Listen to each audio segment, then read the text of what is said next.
Tema renungan firman Tuhan untuk renungan hari ini adalah Yesus menawarkan kuasanya, mengapa Anda masih mengandalkan alam yang terbatas?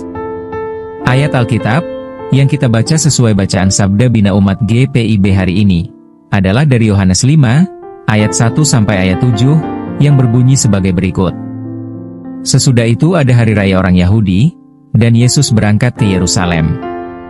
Di Yerusalem dekat pintu gerbang domba ada sebuah kolam, yang dalam bahasa Ibrani disebut Betesda. Ada 5 serambinya dan di serambi-serambi itu berbaring sejumlah besar orang sakit, orang-orang buta, orang-orang timpang dan orang-orang lumpuh. Mereka menantikan goncangan air kolam itu. Sebab, sewaktu-waktu turun malaikat Tuhan ke kolam itu dan menggoncangkan air itu. Siapa saja yang pertama masuk ke dalamnya sesudah goncangan air itu, menjadi sembuh, apapun juga penyakitnya. Di situ ada seorang yang sudah 38 tahun lamanya sakit. Ketika Yesus melihat orang itu berbaring di situ, dan karena ia tahu bahwa ia telah lama dalam keadaan itu, berkatalah ia kepadanya, "Maukah engkau sembuh?" Jawab orang sakit itu kepadanya, "Tuan, tidak punya siapa-siapa untuk menurunkan aku ke dalam kolam itu ketika airnya mulai terguncang, dan sementara aku menuju ke kolam itu, orang lain sudah turun mendahului aku." Demikian pembacaan Alkitab. Haleluya. Saudara-saudari buah hati Allah, hari ini, kita akan merenungkan satu bagian dari Alkitab, yaitu dari Yohanes 5, ayat 1 sampai ayat 7, tentang kesalahan kita menempatkan harapan kita.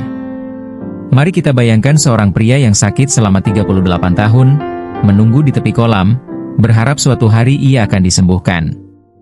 Setiap hari, ia melihat orang lain mendahuluinya masuk ke dalam air, sementara guncangan air terhenti saat ia sedang merayap mendekati kolam.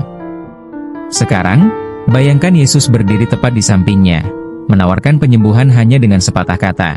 Namun bukannya berkata, "Ya, tolong sembuhkan aku," orang itu memberi jawaban, "Tidak ada seorang pun yang mau menolongku memasuki kolam itu."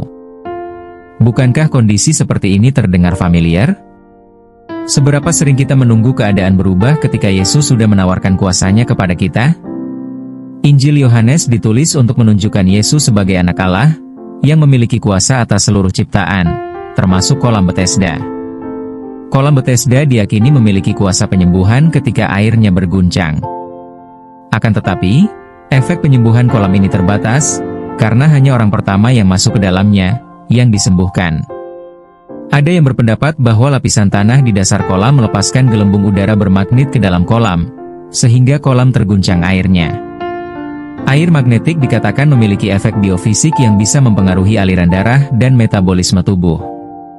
Yesus khusus mendatangi kolam Betesda sebagai tempat menggantungkan harapan yang palsu ini, dan menunjukkan bahwa kuasa yang sesungguhnya tidak ada di alam, tetapi di dalam Dia, Ia menciptakan alam dan menyalurkan kuasanya melalui alam itu.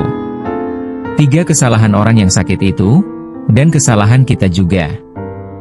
Ke-1. Banyak yang percaya pada solusi yang terbatas, dan bukan pada kuasa Tuhan yang tidak terbatas. Orang itu percaya pada air kolam untuk menyembuhkannya, tetapi bukan pada Yesus yang berdiri di sana, dan menawarkan kesembuhan. Saat ini, banyak orang percaya pada uang, koneksi, ilmu kedokteran, atau mitos keberuntungan, dan bukan mengandalkan kuasa Tuhan. Kebenaran yang mau diungkapkan oleh firman Tuhan ini, sains dan pengobatan itu bagus, tetapi keduanya memiliki batasan, sementara kuasa Tuhan tidak terbatas. Keyakinan dan cara pandang kitalah yang membatasinya. Kedua, banyak yang berfokus pada masalah, dan bukan melihat solusi yang ditawarkan oleh Tuhan. Ketika Yesus bertanya, "Maukah kamu disembuhkan?" orang itu tidak berkata, "Ya, Tuhan." Tapi, sebaliknya, ia menjelaskan mengapa ia tidak dapat disembuhkan. Seberapa sering kita memilih untuk mengeluh dan bukannya percaya-percaya? Kita juga sering menggunakan alasan seperti, "Saya tidak dapat berhasil karena tidak ada yang membantu saya. Situasi saya tidak akan berubah karena saya telah mencoba segalanya." Kebenaran yang sesungguhnya, ketika Yesus menawarkan kuasanya, alasan apapun dari kita tidak diperlukan. Ketiga, kita sering menunggu kondisi sempurna, bukan langsung percaya kepada Yesus sekarang. Orang sakit itu mengira kesembuhan hanya datang dari air kolam yang terguncang. Ia menunggu mukjizat kecil tetapi, tanpa menyadari bahwa sang pemberi mukjizat sedang berdiri di depannya. Apakah kita juga menunggu kondisi yang sempurna? Misalnya, saya akan mengikuti Tuhan, menunggu hidup saya lebih stabil. Saya akan lebih banyak berdoa ketika saya punya waktu luang. Kebenarannya untuk kita, Tuhan Yesus siap bekerja sekarang juga. Jadi, jangan menunggu lagi. Pesan Tuhan untuk kita hari ini. Berhentilah percaya pada hal-hal yang sifatnya sementara, seperti uang, ilmu pengetahuan, dan orang-orang berpengaruh, namun tetap saja memiliki keterbatasan. Sementara, Yesus tidak terbatas. Kenali saat Yesus berbicara. Memang terkadang kita kehilangan suaranya, karena kita terlalu fokus pada masalah kita. Segera ambil tindakan dengan iman. Saat Yesus berkata kepada orang sakit itu, "Bangunlah, angkat tikarmu dan berjalanlah." Orang itu harus menanggapi perintah Yesus itu untuk mengalami mukjizat. Aplikasi yang harus kita lakukan sebagai tanggapan kita atas firman Tuhan hari ini. Percaya pada kuasa Tuhan yang tak terbatas. Jangan batasi kuasa Yesus, karena kita selalu mencoba solusi manusia kita. Taatilah segera firman-Nya. Ketika Tuhan berbicara melalui pembacaan kitab suci, bertindaklah tanpa ragu-ragu. Hiduplah sebagai saksi Kristus. Orang yang disembuhkan itu, selanjutnya bersaksi kepada siapapun yang ditemuinya. Ketika Yesus mengerjakan pekerjaan ajaib dalam hidup Anda, sampaikan dan tunjukkan hasilnya kepada orang lain. Hari ini Yesus bertanya kepada Anda, apakah Anda ingin disembuhkan? Namun pertanyaan sebenarnya adalah, apakah Anda akan terus membuat alasan, atau apakah Anda akan menerima kuasa-Nya? Marilah kita berdoa.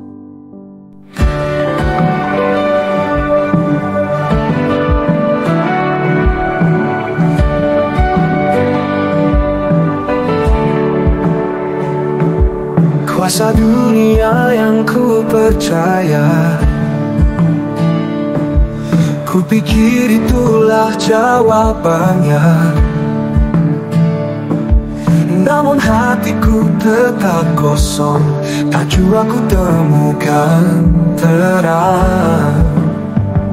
Yesus, Kau sumber kehidupanku, ku tak perlu ragu, ku tak perlu takut. Ku tinggalkan semua sandaranku, hanya padamu ku berserah.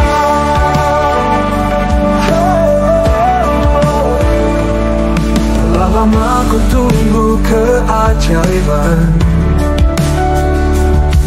namun tiada yang mengubahku. Kini ku sadari hanya Engkau yang sanggup pulihkan hidupku. Yesus, Kau sumber kehidupanku, ku tak perlu ragu, ku tak perlu takut. Ku tinggalkan semua sandaranku, hanya padamu ku berserah.